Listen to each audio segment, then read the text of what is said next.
గుర్తుకే చామల కిరణ్ కుమార్ రెడ్డి గారి చేతి గుర్తుకే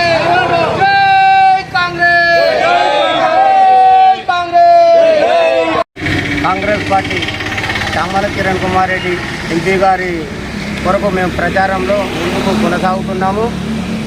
7వ బూతు 126వ బూత్ నెంబర్ మేమందరం బ్రహ్మాండంగా అధిక సంఖ్యలో పాల్గొంటున్నాం. బీడీ కాలనీ, ఇంద్రమ్మ కాలనీ, ఇక్కడ కొన్ని ఎక్స్ రోడ్ నుంచి మళ్ళీ R&B గెస్ట్ హౌస్ వరకు మేము బ్రహ్మాండంగా మహిళలతోటి 35 మందితో సహా మా బూత్లో మేము ప్రచారానికి ముందంజ కొనసాగుతున్నాం. బ్రహ్మాండంగా ఉన్నది. కిరణ్ కుమార్ రెడ్డికి చాలా ఉన్నది ఓటు కాబట్టి అధిక సంఖ్యలో కిరణ్ కుమార్ రెడ్డి గారు గెలవబోతున్నాడు. దీనికి డౌటే లేదు. జై కాంగ్రెస్, జై కాంగ్రెస్.